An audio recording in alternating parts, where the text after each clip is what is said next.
Hola a todos, bienvenidos a lo que será el cierre de la unidad 2 de la materia de Relaciones Públicas y Publicidad, en este caso Relaciones Públicas, disciplina de la comunicación. El contenido de la unidad estaba desarrollado por 5 temas principales. El primero de ellos, las relaciones públicas como disciplina comunicativa, diferencias con otras disciplinas comunicativas y sus funciones. El tema 2 de la auditoría de las relaciones públicas. El tema 3, el estudio de la opinión pública. El tema 4, la cultura organizacional. Y el tema 5, identidad de la imagen corporativa. Esto dentro de la unidad.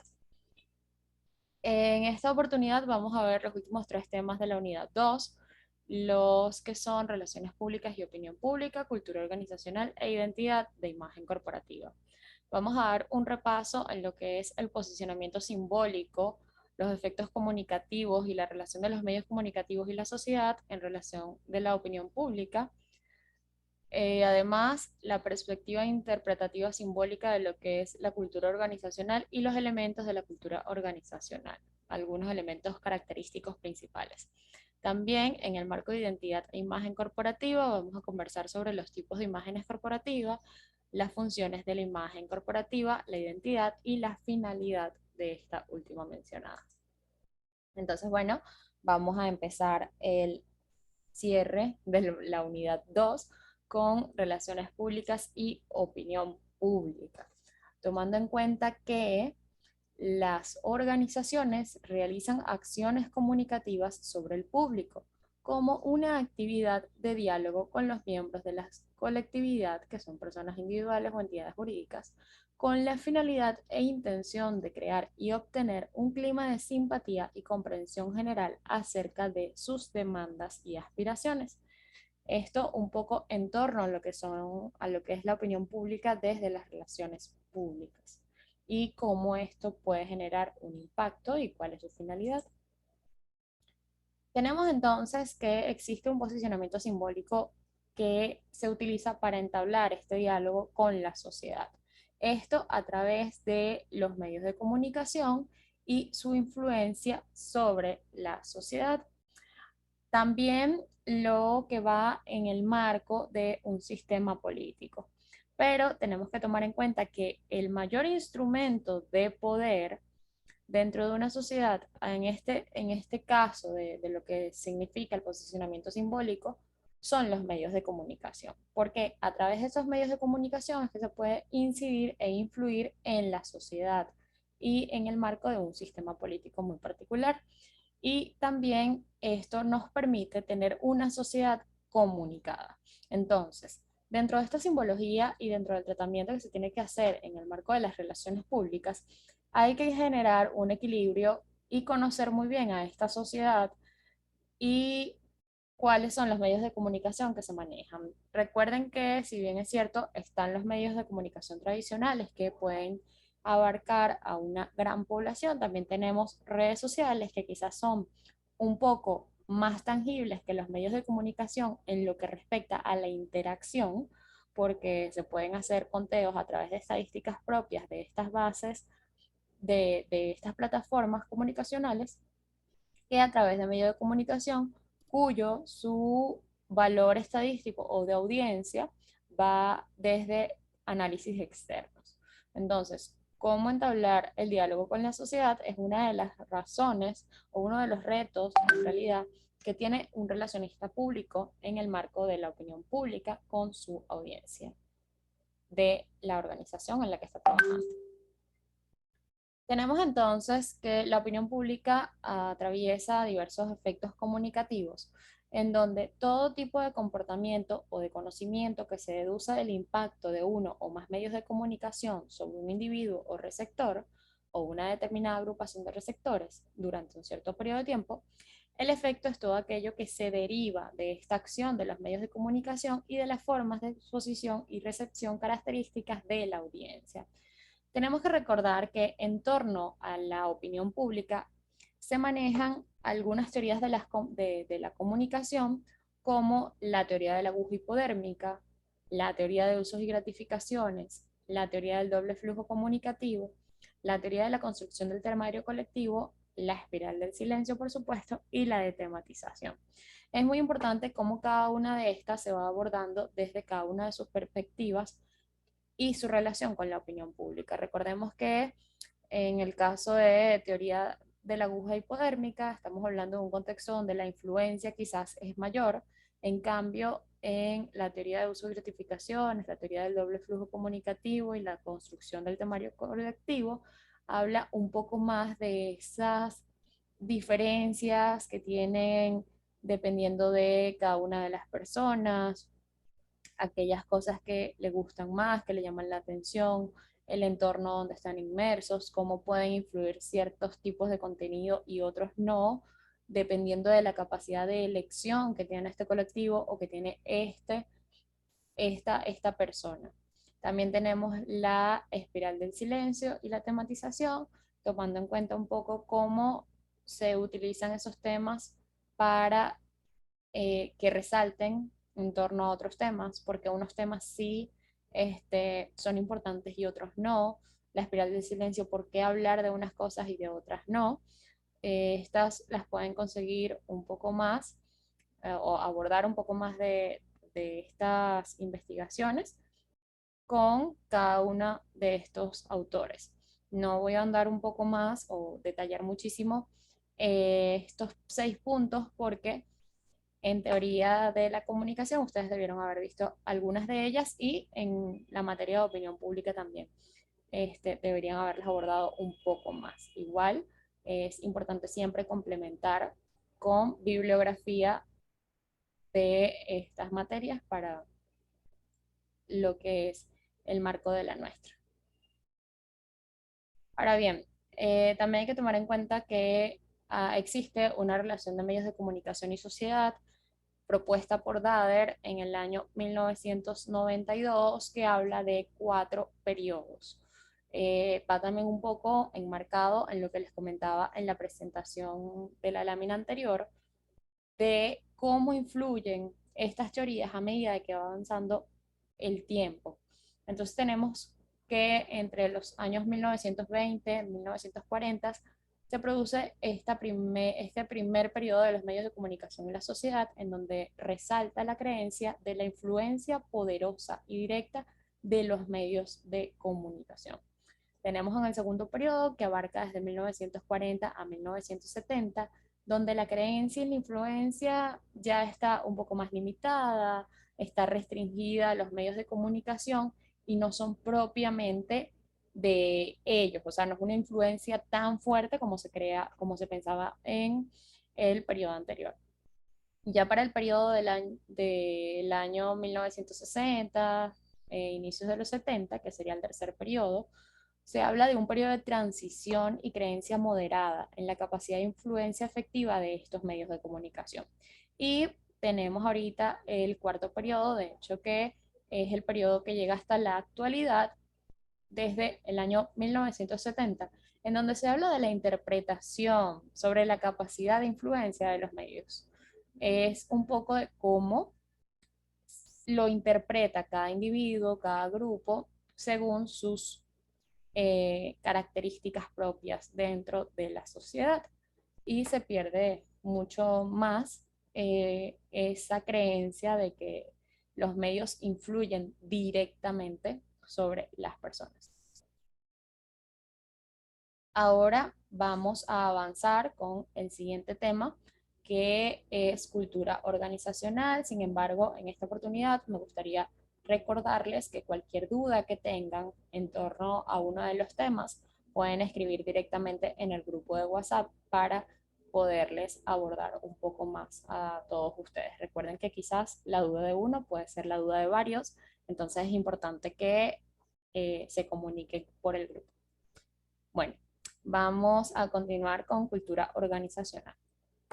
La cultura organizacional se considera una visión del mundo llena de redes de significados y se define por medio de interpretaciones de las expresiones simbólicas y las representaciones de los planos más profundos de significado.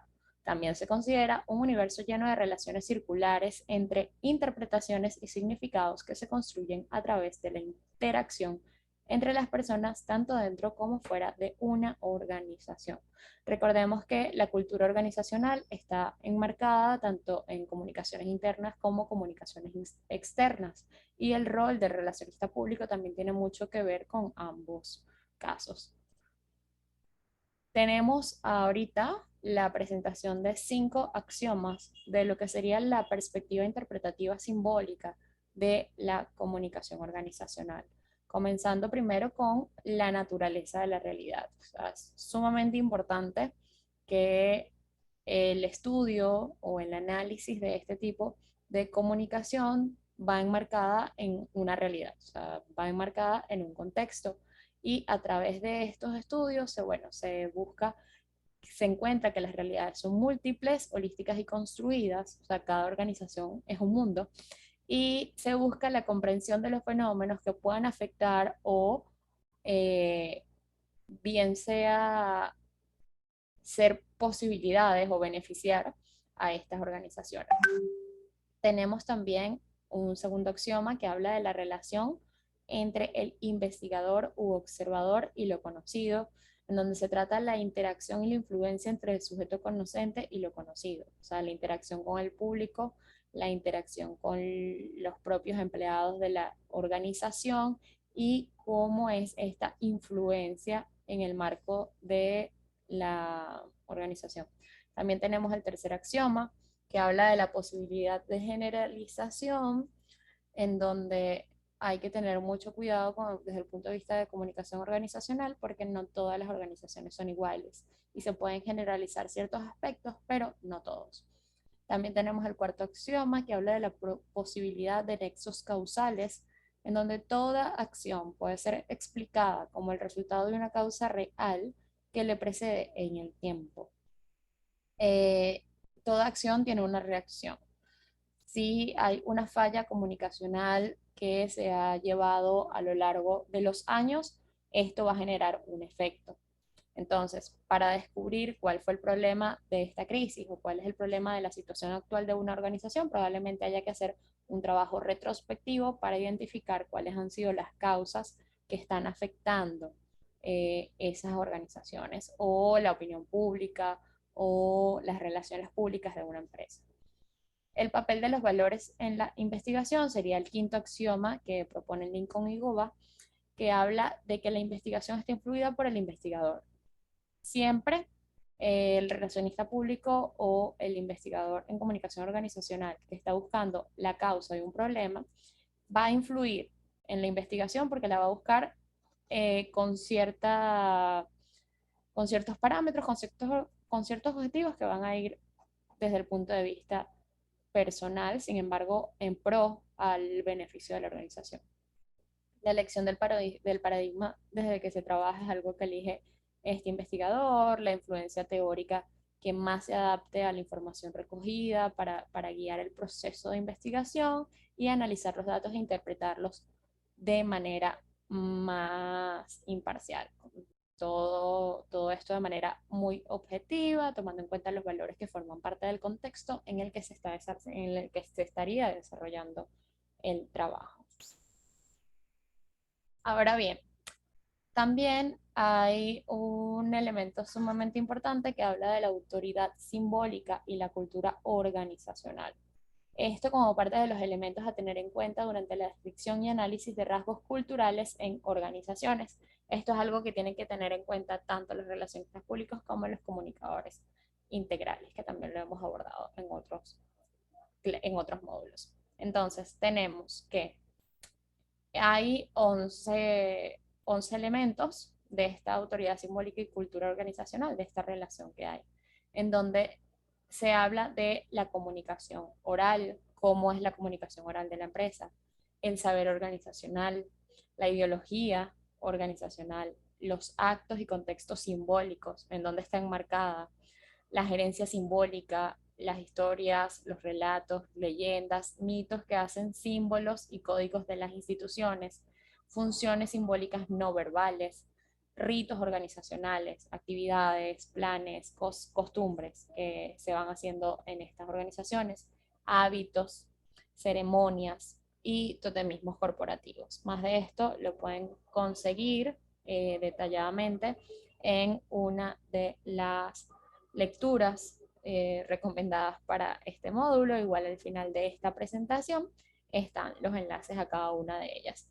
Sería sumamente importante que pudieran abordar un poquito más a detalle cada uno de estos elementos. La lectura no es muy larga, este espacio es realmente sintetizado, pero tiene información de mucho valor que deberían leer un poco más a profundidad para poder entender la diferencia entre cada uno de ellos. Y ahora para finalizar lo que sería la unidad 2, vamos también a abordar dos elementos que quizás tienen mucha relación y que quizás pueden ser un poco confundidos en algunas oportunidades, como lo son la identidad e imagen corporativa. Son dos elementos totalmente distintos en lo que refiere a la práctica, pero que usualmente desde afuera son cosas que tienen mucha sinergia y deben estar unidos o complementarse uno del otro. Tenemos entonces que la identidad e imagen corporativa es una construcción mental que elaboran los públicos de las empresas a partir de lo que éstas comunican, cómo ven o recuerdan los demás una marca u organización. La identidad y la imagen corporativa son sumamente importantes porque reflejan el cómo ven a estas organizaciones, o sea, qué es, cómo la ven, eh, qué es lo que representan hacia el público. Tenemos que los tipos de imagen corporativa, uno de ellos es la imagen promocional, que se desarrolla con el objeto de obtener la reacción inmediata del público, adquiriendo productos o servicios que ofrece la institución. Y está la imagen motivacional, que es aquella que se desarrolla con el objeto de orientar la opinión del público hacia metas de identificación o empatía entre la institución y el público o el target.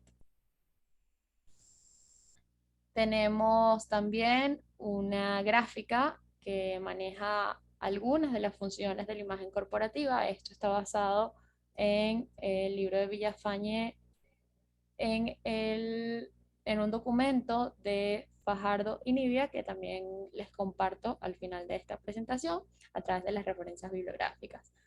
Tenemos entonces que la imagen, la función de la imagen corporativa, tiene elementos como destacar la identidad, transmitir notoriedad, prestigio de la marca, proyectar a la empresa, reducir mensajes involuntarios, atraer mercado de capital, mejorar actividades de rendimiento, mejorar la calidad directiva, lanzar servicios, productos, adquirir nuevos mercados, relanzar servicios y productos, optimizar potencial comercial y evolución de la empresa. Todo esto con una opinión pública favorable, por supuesto. Y bueno, en el marco de la imagen corporativa hablamos que esta va basada en dos espacios, como lo puede ser la marca y la empresa. Cuando hablamos de la marca, aquí integramos todo lo que es la parte de las percepciones, las asociaciones, recuerdos y prejuicios que hay sobre ciertas marcas. Y ya la empresa desde un punto de vista un poco más general, que habla de la organización, los productos, las actividades, las conductas y la proyección de esta empresa. También tenemos que en el marco de la identidad corporativa, bueno, esta tiene unos rasgos característicos de una organización que la diferencian de otras, qué es lo que se dice que es y la cultura corporativa. Son cosas sumamente importantes porque pueden haber empresas muy similares en lo que refiere a su propósito o en lo que refiere a su visión o a los servicios que ofrece. Y lo que va a diferenciar una de la otra va a ser precisamente esta identidad. Entonces, la finalidad de esta identidad corporativa, por supuesto que es aumentar la notoriedad a través de la proyección de imagen y la asociación de signos. Acá, en esta parte, podrán ver las tres referencias bibliográficas recomendadas. Estas están en el Drive. Está la de Castillo, que habla de las relaciones públicas y la opinión pública, la de Fajardo y Nibia, que hablan de la imagen e identidad corporativa, relaciones públicas y comunicación organizacional. Esta es una guía de conceptos y saberes, la verdad es muy completa, les recomendaría no solamente ver el espacio de imagen e identidad corporativa, sino ver cualquier punto que les llame la atención, es muy fácil de leer y bueno, acá tienen el enlace disponible. Y tenemos también el documento de cultura organizacional desde sus paradigmas de estudio, que es una aproximación a la perspectiva interpretativa simbólica de Vázquez Rivera Oscar. Entonces, bueno, muchachos, les repito, cualquier duda que tengan con esta presentación, por favor, escríbanla por WhatsApp. Esto es todo por la unidad 2. A partir de la semana que viene vamos a ver la unidad 3. Próximamente les estaré avisando cuál sería la siguiente asignación y lo que respecta con la asignación 1. Muchas gracias.